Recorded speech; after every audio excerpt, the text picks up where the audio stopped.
NDA సమిష్టి కృషితో steel plant ప్రైవేటీకరణ కాకుండా ఆగింది. దురదృష్టవశాత్తు ఒక బ్లాస్ట్ జరగటం వల్ల 8 మంది నిండు ప్రాణాలు కోల్పోవటం, ఆ రోజున గౌరవ ముఖ్యమంత్రి గారు ఫోన్ చేసి మాట్లాడుకున్నాం. ప్రాణాలు కోల్పోయిన ఈ సందర్భంలో, ఈ దుర్ఘటన జరిగిన సందర్భంలో మనం ఈ విజయోత్సవ సభ బాగున్నదని చెప్పి పెద్ద మనసుతోటి ఆ రోజు గౌరవ ముఖ్యమంత్రి నారా చంద్రబాబు నాయుడు గారు దాన్ని పోస్ట్పోన్ చేసి ఈ రోజుకు పెట్టారు. మనస్ఫూర్తిగా అలా నిర్ణయం తీసుకున్నందుకు వారికి ఈ సభ తరపు నుంచి ఈ వేదిక తరపు నుంచి మనస్ఫూర్తిగా వారికి నా ధన్యవాదాలు తెలుపుతా ఉన్నాను. ప్రజాస్వామ్యంలో అంతిమ న్యాయ నిర్ణేతలు ప్రజలే. ప్రజలు తమ తీర్పు ద్వారా దేశం కానీ రాష్ట్రం కానీ ఎటువైపు నడవాలో నిర్ణయిస్తారు. అటువంటి ప్రజలు బలంగా మాట్లాడినప్పుడు అది కేవలం ఒక రాజకీయ నిర్ణయం కాదు, ఒక సందేశం, ఒక హెచ్చరిక, ఒక దిశానిర్దేశం అవుతుంది.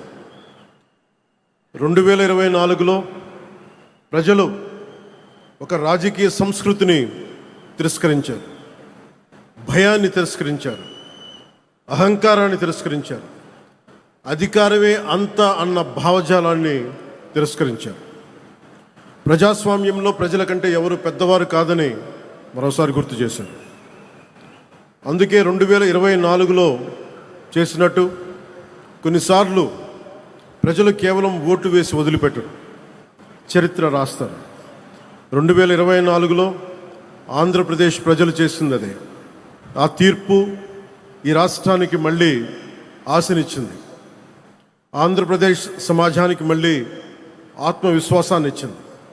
ఒక తరం భవిష్యత్తుని మళ్ళీ నమ్మకాన్ని కల్పించింది. ప్రజలు మౌనంగా కనిపించిన అవసరం వచ్చినప్పుడు చరిత్రని మార్చగలరని మరోమారు నిరూపించిన సందర్భం అది.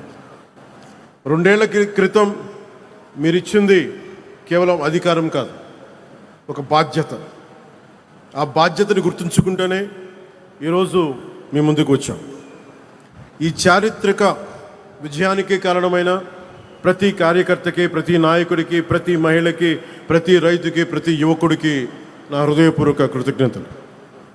ఈ విజయం కేవలం తెలుగుదేశం పార్టీదో, భారతీయ జనతా పార్టీదో, జనసేన పార్టీదో కాదు, ప్రజల విజయం ఇది.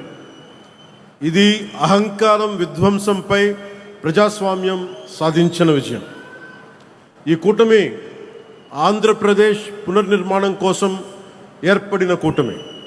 ఈ కూటమి అధికారాన్ని పంచుకోవడానికి కాకుండా బాధ్యతని పంచుకోవడానికి ఏర్పడింది. దేశానికి ప్రధానమంత్రి శ్రీ నరేంద్ర మోదీ గారి దూరదృష్టి, రాష్ట్రానికి ముఖ్యమంత్రి శ్రీ నారా చంద్రబాబు నాయుడు గారి అనుభవం, ప్రజల ఆకాంక్షలను ప్రతిబింబించే జనసేన సంకల్పం, ఈ 3 శక్తులు కలిసినప్పుడే ఆంధ్రప్రదేశ్ పునర్నిర్మాణానికి బలమైన పునాది ఏర్పడింది. కూటమిలో జనసేన 21 సీట్లతోటి సర్దిపెట్టుకునే సందర్భంలో చాలామంది వివిధ రకాలుగా విమర్శించారు. కానీ మేము 21 సీట్లతో రాజీ పడలేదు. ఆంధ్రప్రదేశ్ భవిష్యత్తు కోసం 21 సీట్లకి జనసేన పరిమితాన్ని చేశాం. ఆ త్యాగానికి ప్రజలు ఇచ్చిన సమాధానమే 100% స్ట్రైక్ రేట్. 2 ఏళ్ల క్రితం మేము ఇచ్చిన హామీలు ఈరోజు ఒక్కొక్కటిగా ఆచరణలో కనిపిస్తున్నాయి. పెరిగిన వృద్ధాప్య పెన్షన్లు, మహిళలకి ఆర్థిక భరోసా, ఉచిత గ్యాస్ సిలిండర్లు, మహిళలకి ఉచిత బస్సు, రైతులకి అండా, అన్నా క్యాంటీన్లు, విద్యకి ప్రాధాన్యత, యువతకు ఉపాధి అవకాశాలు, మేము చెప్పింది ప్రతిదీ ఆచరించి బలంగా ముందుకు తీసుకెళ్తా ఉన్నాం. నా శాఖల విషయానికి వస్తే మహాత్మా గాంధీ కలలుగన్న గ్రామ స్వరాజ్యం, పండిట్ దీన్ దయాళ్ ఉపాధ్యాయ ప్రతిపాదించిన అంత్యోదయ సిద్ధాంతం, last mile governance, doctor BR Ambedkar గారి రథసారథిగా రాజ్యాంగం ద్వారా స్థానిక స్వపరిపాలనకు వేసిన బలమైన ప్రజాస్వామ్య పునాదులు, ఈ 3 ఆలోచనల సంగమమే నేడు నరేంద్ర మోదీ గారి నాయకత్వంలోని ప్రభుత్వ పాలనా తత్వం. సబ్కా సాత్, సబ్కా వికాస్, సబ్కా విశ్వాస్.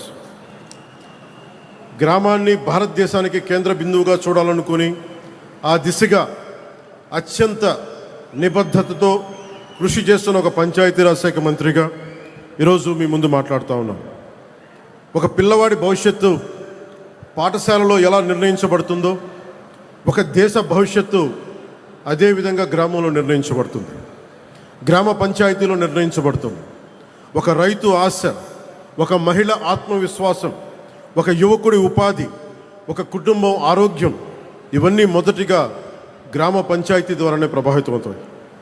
ఎందుకంటే ప్రజల జీవితాలకు అత్యంత దగ్గరగా ఉండేది ప్రభుత్వంలోని ప్రాథమిక గ్రామ పరిపాలనా వ్యవస్థ. అందుకే ప్రపంచవ్యాప్తంగా ప్రజాస్వామ్య పరిపాలనలో ప్రిన్సిపల్ ఆఫ్ సబ్సిడారిటీ అనే సూత్రాన్ని అనుసరిస్తారు.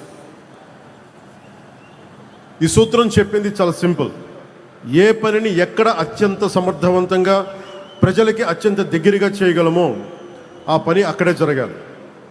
అవ్వకపోతే ఆ ప్రభావం దానిపై వ్యవస్థపై పడుతుంది. గ్రామ స్థాయిలో అవ్వాల్సిన పని మండల స్థాయికి వెళ్ళకూడదు. అంతిమంగా క్యాస్కేడింగ్ రియాక్షన్ కింద మన దగ్గర ప్రతి పని ఎమ్మెల్యే దగ్గరికి వెళ్ళాల్సిన పరిస్థితి. అధికారాన్ని కేంద్రీకరించడం ప్రజాస్వామ్యం కాదు, అధికారాన్ని ప్రజల దగ్గరికి తీసుకెళ్లడమే నిజమైన ప్రజాస్వామ్యం. ఒక ఎమ్మెల్యే ఉండే నియోజకవర్గంలో దాదాపు 600 మంది స్థానిక ప్రజాప్రతినిధులు ఉంటారు. సర్పంచులు కావచ్చు, వార్డు సభ్యులు, ఎంపీటీసీలు, జడ్పీటీసీలు, సహకార సంఘాల ప్రతినిధులు. వీరందరూ ప్రజాస్వామ్యానికి రూట్స్, వేళ్ళు. కానీ ఆ రూట్స్ని బలహీనపరిచి చెట్టుని బలపరచలేము. స్థానిక సంస్థలని బలహీనపరిచి ప్రజాస్వామ్యాన్ని బలపరచలేము. ఇది కేవలం పరిపాలనా సూత్రం కాదు, ఇది ప్రజాస్వామ్య సూత్రం, ఇది బాధ్యతా సూత్రం. నాయకత్వం గ్రామం నుంచి రావాలి. 2 సంవత్సరాల్లో మేము నిర్మించడానికి ప్రయత్నం చేసింది కేవలం రోడ్లు, కాలువలు, భవనాలు కాదు. Trust, social trust, institutional trust. ఎందుకంటే ఒక వ్యవస్థ బలహీనపడినప్పుడు మొదట కోల్పోయేది డబ్బు కాదు, నమ్మకం. వ్యవస్థ కనుక న్యాయం చేయకపోతే కులమే ముందుకు వస్తుంది. వ్యవస్థ బలహీనపడితే ప్రాంతీయత ముందుకు వస్తుంది. వ్యవస్థపై విశ్వాసం తగ్గితే సమాజం చాలా చిన్న చిన్న గుంపులుగా విడిపోతుంది.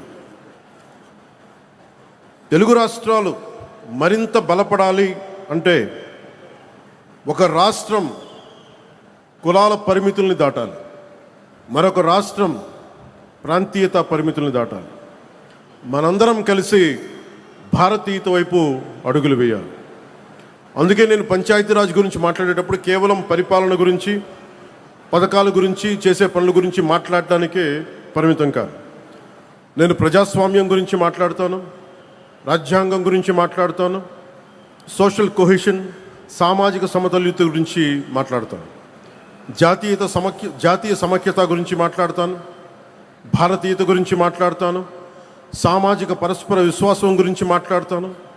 ఈ మధ్య మేము పరిష్కరించిన విజయనగరం జిల్లాలోని ఒక పెద్దపెంకి గ్రామంలో ఫైలేరియా సమస్య ప్రత్యక్ష ఉదాహరణ. పంచాయతీరాజ్ సమస్య